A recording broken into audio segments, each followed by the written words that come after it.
Dans ce petit vidéo ce matin, nous allons continuer d'approfondir la technologie Ajax, donc qui nous permet d'envoyer de l'information d'un client vers un serveur en utilisant des requêtes HTTP POST et HTTP GET qui sont initiées d'un code JavaScript ou jQuery. Ce matin, on va continuer notre approfondissement du Ajax en JavaScript. On va revoir comment faire des GET, comment faire des POST, comment faire des insertions, des updates, ou plutôt comment à partir du Ajax, on peut envoyer des informations vers notre serveur qui ici exploite la technologie ASP et qui lui va faire des insertions, des updates, des deletes et des selects pour nous au niveau de la base de données. Donc, ce qu'on a ici présentement comme structure de projet est un projet relativement simple dans lequel on a pris la peine dans notre projet ASP Webform de rajouter une base de données qui s'appelle Data. Dans cette base de données, comme on peut le constater ici dans l'explorateur de serveur, on a une table qui s'appelle Student avec un ID, avec un nom, avec un prénom et cette table contient présentement un seul enregistrement. Les ID sont auto-number, donc elles incrémentent automatiquement. Donc l'idée est la suivante. On veut être capable à travers notre interface usager de départ qui contient, comme on le voit, deux textbox et quelques boutons qui ne sont pas des boutons ASP, donc ils ne sont pas des boutons qui s'exécutent au niveau serveur, ce sont des boutons HTML purs. Ces boutons sont associés à des événements onClick qui appellent des méthodes JavaScript et à l'intérieur de ces méthodes JavaScript, on va utiliser un objet qui est disponible nativement en JavaScript qui s'appelle le XML HTTP request et qui va nous permettre d'exécuter nos requêtes Ajax.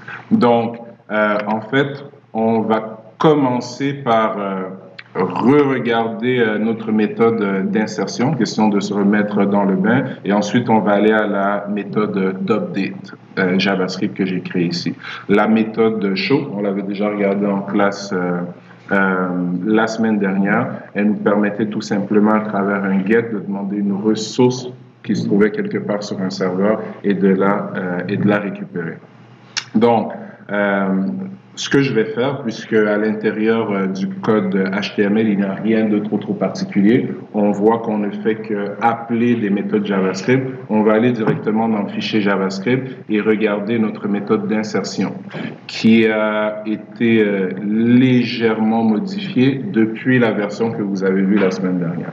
Donc, si vous ouvrez le fichier javascript.js, parfait.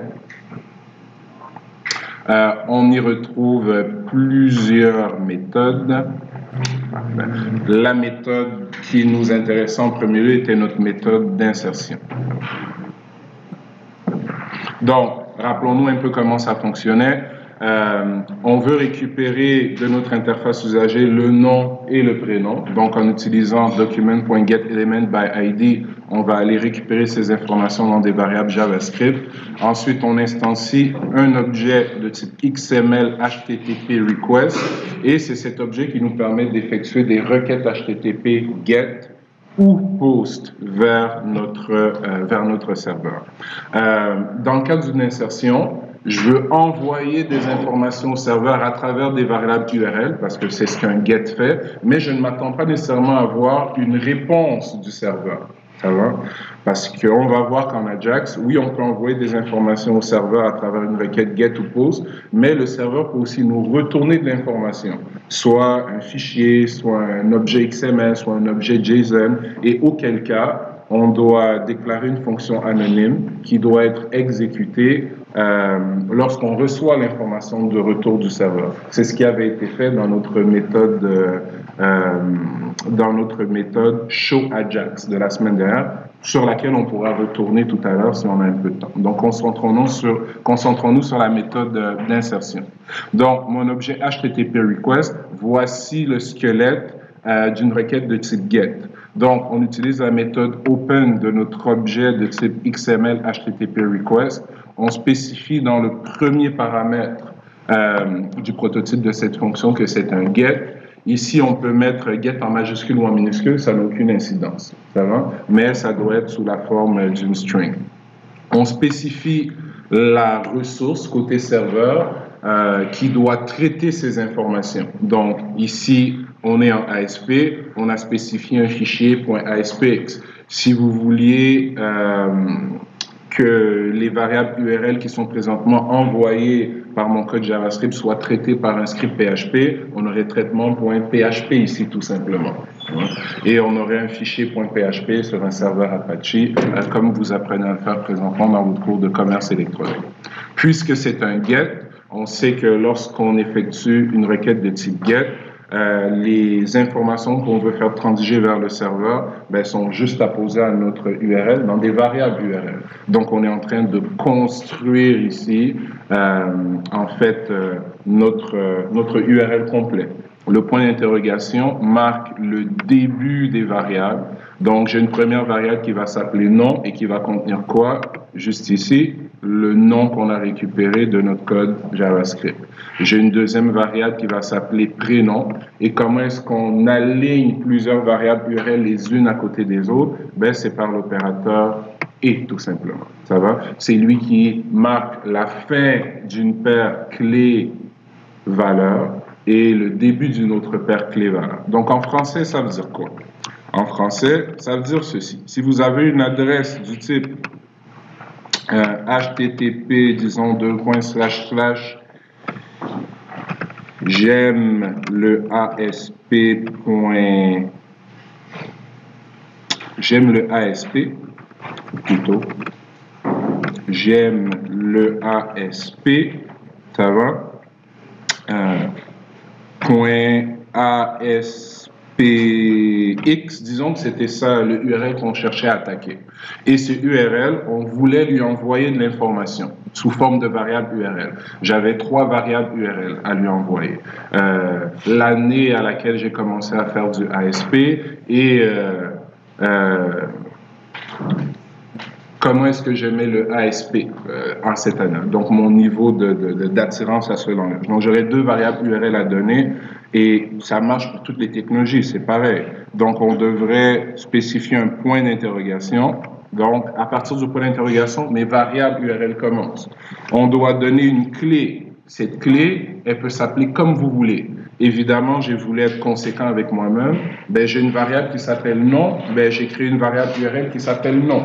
Ma variable URL, elle aurait pu s'appeler Toto si ça me faisait plaisir. Ça n'a aucune importance.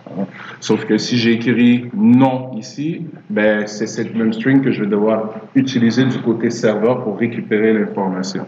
Donc, on a toujours une clé suivie d'un égal, suivie d'une valeur, suivie de la valeur qu'on veut utiliser pour initialiser cette clé. Et si j'avais terminé, that's it. Mais j'ai plusieurs valeurs URL à transmettre. Donc, comment est-ce que je marque la fin d'une paire clé-valeur et le début d'une autre paire clé-valeur?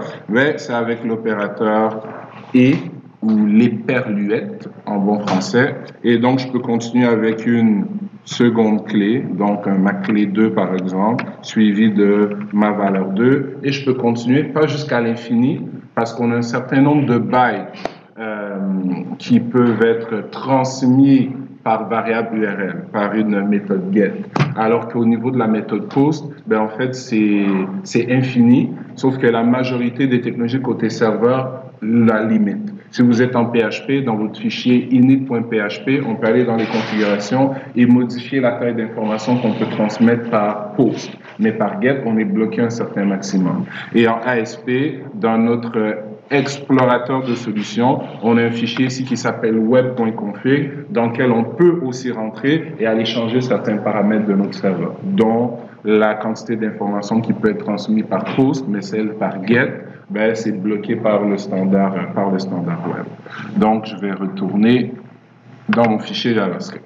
Donc, ça va pour la syntaxe des variables URL. Donc, une fois qu'on sait que c'est point d'interrogation, clé égale valeur, éperluette, clé égale valeur, on peut en ajouter autant qu'on veut. Ça va? Donc, ça nous décrit un peu, une fois qu'on connaît ce pattern, ça nous permet de mieux comprendre ce qui a été fait ici. Donc, ma clé est une string et je viens concaténer l'information que j'ai récupérée de mon code JavaScript J'ai un et pour marquer le début de la prochaine variable URL, etc., etc., etc. Le troisième paramètre, qui est un booléen, peut prendre la valeur true ou false et ça nous permet de contrôler quoi en termes de comportement. Ça nous permet de spécifier si notre requête de type get ou de type post doit s'exécuter de manière synchrone ou de manière asynchrone. Donc, de manière synchrone, ça veut dire quoi? Ça veut dire que on est bloqué, en fait, à cet endroit-là dans notre programme, tant aussi longtemps qu'on n'a pas reçu de réponse, alors que asynchrone, on envoie la requête et puis on peut continuer l'exécution de notre code. La réponse pourra venir ultérieurement, mais quand elle arrivera, c'est ce que le false veut dire, on pourra prévoir une fonction anonyme pour répondre, pour réagir. Donc, habituellement, le standard veut que les get, on les déclare de manière asynchrone. C'est pour ça qu'il y a un false à cet endroit. Ça va? Promis, je ne vous poserai pas ça comme question d'examen, c'est une technicalité, mais c'est quand même important de savoir que ce que le booléen veut dire. Donc, synchrone ou asynchrone, false étant asynchrone et true étant synchrone. Ça va? Et ensuite, la requête qu'on vient de paramétrer en réalité, et je l'ai mentionné la semaine dernière, le nom un peu trompeur, là, requête.open. En fait, on n'ouvre pas vraiment la connexion, on est en train de paramétrer la connexion en même temps qu'on l'ouvre. Une fois qu'elle est paramétrée, il faut maintenant l'exécuter concrètement, cette requête. Donc, avec le nom de notre objet.xml http request.send et on n'a aucune information à lui passer en paramètre puisqu'on lui a déjà passé toutes les informations désirées ici. Ça va? Donc, ce que je vais faire, je vais mettre gentiment un point d'arrêt juste ici. Et je vais aller dans le fichier correspondant, mon traitement.aspx. Donc, traitement.aspx qui se trouve ici, qui est un formulaire ASP, tout ce qu'il y a de plus standard, dans lequel je n'ai absolument rien mis, parce que je ne veux rien afficher dans l'interface. Je voulais plutôt utiliser le code C# en arrière pour faire une insertion dans la base de données. Les informations qui ont été transmises par le JavaScript, on aurait pu les afficher aussi ici quelque part dans un label, mais ce n'était pas le but de l'exercice. Donc, je vais aller dans le fichier de code associé et ce que j'ai fait, j'ai spécifié une commande, un nom et un prénom. Ce que j'ai oublié de commenter, on voit que j'ai rajouté une variable URL bidon ici qui s'appelle commande, qui va me permettre de discerner est-ce que c'est un insert, un delete, un update ou un select que je suis en train d'effectuer. Ça va? Donc, le premier bouton, celui qui appelle la méthode insertAjax, c'est toujours une insertion. Et moi, j'ai déterminé que 1, c'était la commande d'insertion. Mon code C# va être capable de détecter ça par la suite. Donc, retournons dans notre code C#. Et donc, dans le traitement.aspx.cs, j'ai défini 3 attributs. Donc, la commande, le nom et le prénom, puisque ce sont des informations qu'on passe présentement en paramètres. Et c'est au chargement de ce script que je veux récupérer les informations qui proviennent du client pour pouvoir les traiter. Tout comme c'est au début d'un script PHP que vous faites $_post ou $_get pour récupérer l'information et la mettre dans des variables avant de l'utiliser. Donc, voici la première différence avec le code de la semaine dernière. Donc, la semaine dernière, ce qu'on avait présenté, c'est ce que je viens de mettre en surbrillance présentement. Ça va? Donc, request.queryString. Donc, l'objet request représente quoi? Représente la requête HTTP complète qui a été envoyée du client vers le serveur. Il y a énormément de propriétés dans cet objet, ou de getter ou de setter, pour nous informer de ce qui nous a été envoyé. Une des propriétés qui est intéressante pour nous, c'est la propriété queryString. Et à l'intérieur de cette propriété, j'ai une propriété, mais c'est une espèce de tableau dynamique en réalité. Ce tableau dynamique est équivalent au $_get du PHP. Donc, c'est dans cette boîte que vont aller se loger toutes les informations qui ont été transmises par une méthode get. Si on avait fait un post, comment est-ce que, côté serveur en ASP, on aurait pu aller récupérer la même information? Je l'ai mis en commentaire juste, Juste ici, ben, on a un autre super tableau dynamique qui s'appelle request.form, parce que normalement, quand on fait un post, on poste des informations qui sont dans un formulaire. Ça va? Donc, puisque dans cet exemple, on va faire à la fois des get en Ajax et des posts en Ajax, et peu importe ce que je fais, c'est toujours dans l'événement page_load que je veux récupérer mon information. Moi, j'ai besoin d'une boîte qui est capable de contenir à la fois ce qui vient du get et à la fois ce qui vient du post. Ça va? Parfait. Donc, cette boîte-là, c'est tout simplement la boîte request. Tout comme en PHP, on a un super tableau qui s'appelle $_request. Donc, on voit que c'est différent, mais c'est relativement pareil. Donc, ce que je fais ici, je récupère la commande. Ma variable URL de tout à l'heure, elle s'appelait CMD, si vous vous en souvenez. On avait une autre variable qui s'appelait nom, on avait une autre variable qui s'appelait prénom. Les variables URL sont toujours sous forme de string. Voilà pourquoi on fait une conversion en integer pour la commande. Et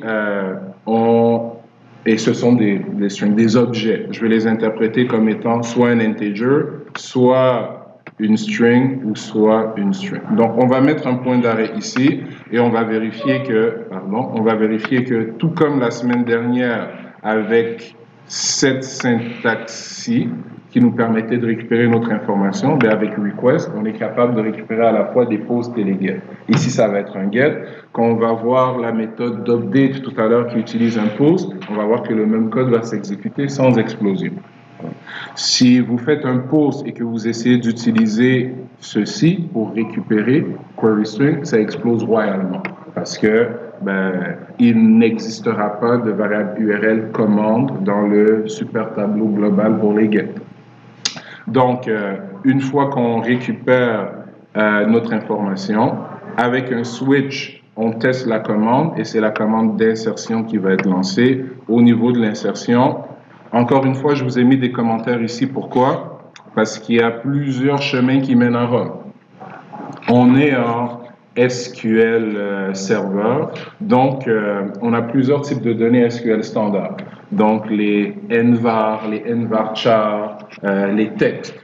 Dans ma table, ici dans ma base de données, le ID est un integer, le nom est de type texte et le prénom est de type texte. Ce qui fait que j'ai décidé d'utiliser la syntaxe à laquelle vous êtes habitués, add with value pour paramétrer mon nom et mon prénom. Mais si j'avais utilisé des types de données SQL Server, parce que chaque serveur de base de données a aussi sa propre manière de représenter certains types de données, ben voici ce que j'aurais pu faire. Si j'avais choisi du nchar, par exemple, pour mon nom, ou du nchar pour mon prénom, nchar 10 par exemple, ben, on aurait pu utiliser la syntaxe suivante. Donc, add au lieu de add with value, avec le paramètre qu'on veut remplir avec quoi? Avec une information de type, et évidemment il manque quelque chose, avec une information de type SQLDataType.nchar. Donc ça permet de prendre un type de données C# en fait et de le convertir en un type de données SQL Server. Tout ce qui me manquerait ici, c'est de venir mettre non, ça va? Donc de prendre ce qu'il y a dans ma variable, de la caster en le type de données que j'ai marqué ici et de l'insérer à l'intérieur de mon paramètre. Ça va? Donc, puisque j'ai utilisé le type de données texte, ça se convertit, le type de données string se convertit très facilement en type de données texte, donc on peut rester avec la syntaxe standard qu'on connaît déjà. On ouvre la connexion, on exécute puisque c'est un insert. S'il y a une explosion, on peut l'attraper dans un dans le catch. Ici, j'affiche dans ma console, mais ce que j'aurais pu faire de plus intéressant, mon fichier aspx.cs, c'est le code derrière traitement.aspx. Donc, j'aurais pu décider, par exemple, d'avoir un label ou un paragraphe ici à l'intérieur de mon div, et le message d'erreur que je récupère ici, ben, j'aurais pu l'afficher dans cette fameuse page de traitement. Ça va? Ce que j'ai décidé de ne pas faire ici. On ferme la connexion. Donc, vérifions d'abord qu'on est capable d'insérer encore correctement de l'information dans nos tables, malgré les modifications qui ont été faites sur le fichier que vous avez déjà sur Omnivox. Je vous rappelle que présentement, dans ma table, on a H et N. Ça va? Tout simplement. On va insérer un deuxième enregistrement. Donc, je vais aller sur mon formulaire. On va lancer l'application.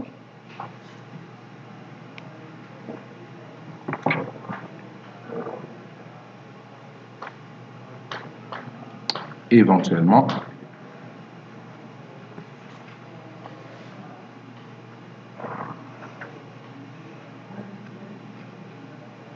Okay. Donc, Tonier, Fernand, insert, parfait. Donc, on voit bien que insert Ajax a été appelé. On voit bien qu'on a récupéré Tonier, juste ici. On voit bien qu'on a récupéré Fernand. On instancie notre objet. On configure la requête et normalement, on devrait appeler notre traitement.aspx.cs, ce qui vient d'être fait. Ça va? Donc, on voit que la première méthode à être appelée, c'est le page load. On récupère la commande, on récupère le nom, on récupère le prénom. Il n'y a eu aucune explosion. Donc, on voit que le request.queryString CMD qu'on avait la semaine dernière, ou request.queryString nom ou prénom qui marchait avec le get, on est capable d'avoir la même chose avec le request tout simplement. Donc, request, c'est une boîte fourre-tout pour les get et pour les posts. On va s'assurer que notre commande est bien une insertion parce que CMD est égal à 1. Et on va aller appeler notre méthode d'insertion. Évidemment, pour que ça marche sur votre ordinateur, il faudrait adapter la connection string qui est ici. Ça va, puisque elle est absolue à mon ordinateur. Je n'ai pas pris la peine de la changer. Donc, on va paramétrer notre requête. On va insérer les informations à l'intérieur. On ouvre la connexion. On exécute. Aucune exception. On ferme la connexion. On retourne à l'interface usager. Et si on va vérifier dans notre base de données, donc je vais afficher à nouveau les informations de la table. D'accord. On va refresh. Voilà.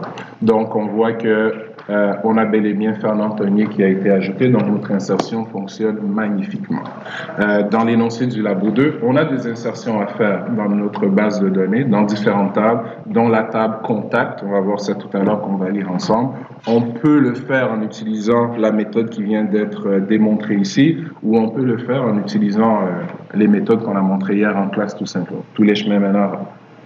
Donc, l'insertion, c'est magnifique. Ce qui va nous intéresser un peu plus, ça va être un post. Imaginez si j'avais voulu faire un login, par exemple. Mon nom et mon prénom, si ça avait été mon username et mon password, ils auraient été visibles dans le URL, ce qui n'est pas tellement intéressant. Donc, on veut y aller par post, on veut cacher ces informations. Donc, je vais stopper et on va regarder notre deuxième méthode. Donc, si je retourne sur mon formulaire, c'est la méthode updateAjax qui va nous intéresser maintenant. Cette méthode updateAjax, donc je vais enlever mon point d'arrêt juste ici, et je vais plutôt le placer dans la méthode updateAjax. Donc, de la même façon, on récupère le nom et le prénom. De la même façon, on va créer notre objet de type XML HTTP request. Mais ici, il y a du changement. On a un peu plus de travail qui s'effectue. Regardez la manière dont notre connexion est ouverte cette fois-ci. Donc, cette fois-ci, on spécifie POST au lieu de spécifier tout simplement GET. On spécifie toujours notre ressource sur le serveur qui doit recevoir l'information, mais je n'ai plus de variable URL ici. Je n'ai plus de point d'interrogation suivi d'une paire de clés-valeurs. Et un post, habituellement, on veut que ça s'exécute de manière synchrone. Donc, où est-ce que je passe les fameuses informations qui doivent être envoyé au serveur, on va le faire à l'intérieur de la méthode send de notre objet de type HTTP request. Donc, c'est fait ici à la ligne 45. La syntaxe est relativement similaire à des variables URL. La seule chose qui disparaît, c'est le point d'interrogation. Donc, on a toujours une clé suivie de la valeur associée, suivie d'un « et » si on veut rajouter plusieurs variables URL, clé égale valeur, etc. Mais le point d'interrogation disparaît. Le point d'interrogation marque la fin de votre URL et le début des variables URL. Un post n'a pas de variable URL, donc pas de point d'interrogation.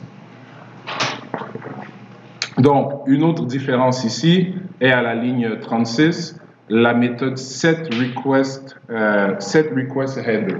Donc, quand on utilise un get, on va juste apposer nos variables URL à la suite du URL, mais quand on utilise un post, les variables qu'on reçoit, on va les encoder pour les transmettre au serveur et elles sont cachées de l'utilisateur. Donc, il faut spécifier que le type d'entête de la requête HTTP qui va être envoyée est différente d'une requête HTTP standard. C'est ce qu'on fait avec setRequestHeader. Quand on fait un post, on doit spécifier que le contenu de notre requête est de quel type? Est de type www-form-url encoded. Les variables qui sont postées, entre guillemets, d'un formulaire sont des variables URL encodées. Donc, c'est ce qu'on est en train de spécifier avec la ligne 36. C'est obligatoire lorsqu'on fait un post, ça va, en Ajax. Lorsqu'on ne fait pas un post en Ajax, lorsqu'on utilise un bouton Input Type Submit, notre formulaire, automatiquement, il encode les variables de cette manière. Ça va? Donc, si j'effectue un post et que je voulais obtenir un résultat du serveur et l'afficher, il faudrait que je spécifie une fonction anonyme pour répondre à un certain événement. La semaine dernière, on a vu l'événement onload qui nous permettait d'afficher le fameux fichier JSON qu'on recevait une fois qu'il était reçu. Donc, lorsqu'on fait un post et que le serveur nous retourne de l'information, traditionnellement, c'est l'événement onReadyStateChange qu'on doit associer à une fonction anonyme. Et à l'intérieur de cette fonction, on va tester plusieurs constantes qui sont définies dans le protocole HTTP qui nous permettent de nous assurer que le browser est prêt à travailler. Et statut 200, ça veut dire quoi? Quand vous faites une requête HTTP ou GET et que le serveur est capable de vous répondre, le code qui vous dit que la réponse est OK, c'est le code 200. Très souvent, vous voyez le code 404, par exemple, qui veut dire page not found. Donc, il y a toutes sortes de codes comme ça qui sont définis dans le standard HTML et HTTP qui nous indiquent qu'est-ce qui s'est passé avec notre requête.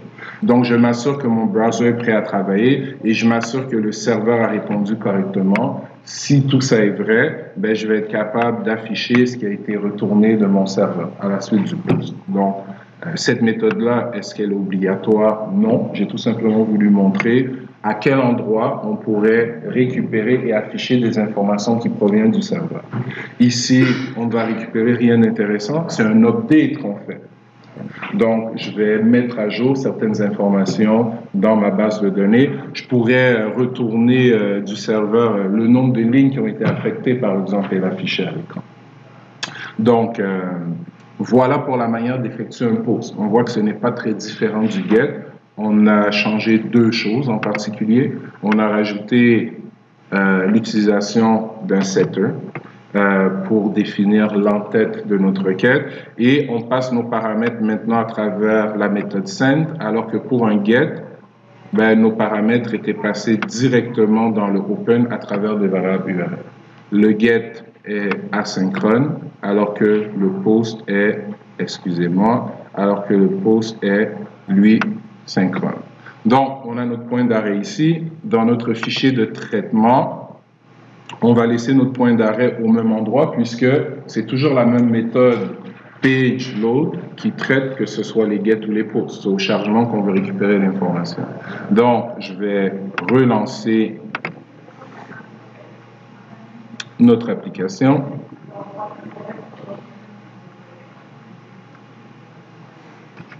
Et allons-y avec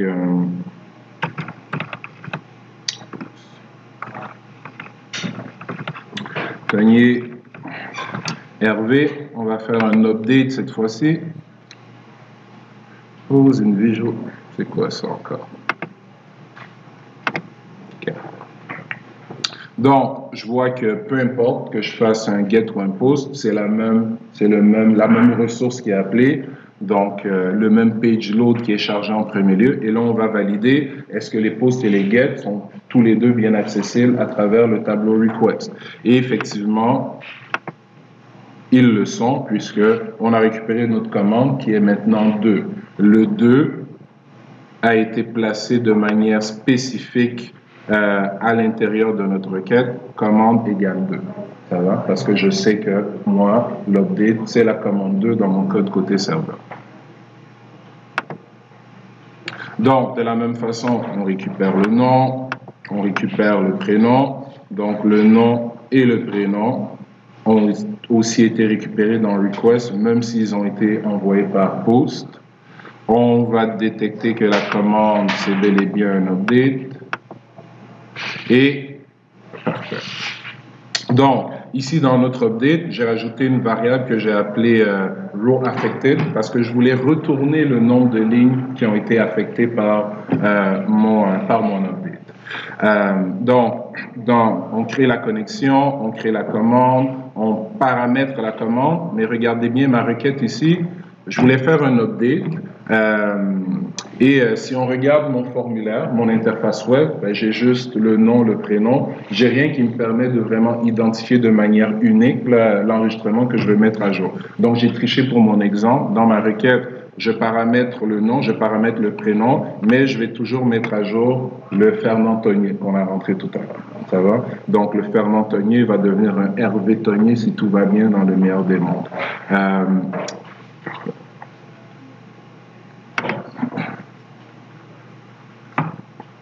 Allez.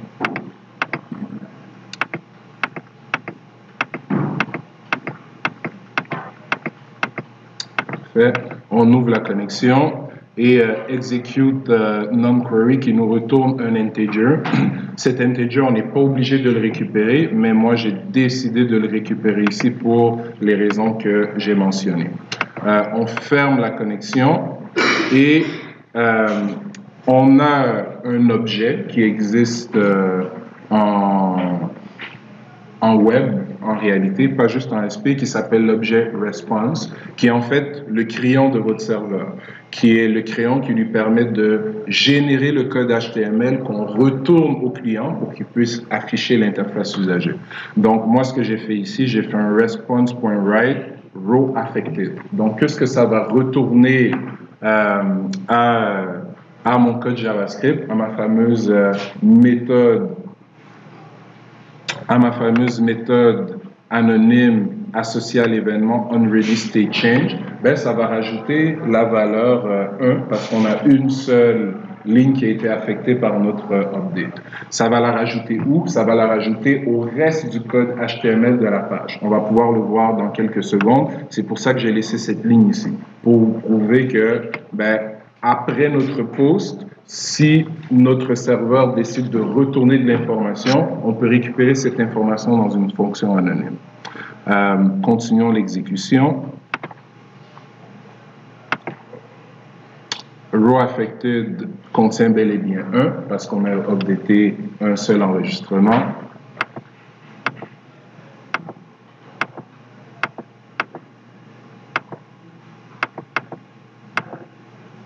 Qu'est-ce qui me fait juste ça? OK. Donc, voici le alert qui a été généré. Et si je regarde bien le alert, j'ai le code HTML de la page parce que le travail du serveur ASP, du serveur IIS qui roule le ASP est de régénérer le code HTML de la page que vous voyez présentement. Mais moi, dans cette réponse, j'ai rajouté quoi? Ben, j'ai rajouté le contenu de ma variable rowAffected. C'est le petit 1 qui est juste là. Donc, on vient de prouver que le serveur peut vraiment, sur un post ou sur un get, avec l'objet response et la méthode write, retourner de l'information.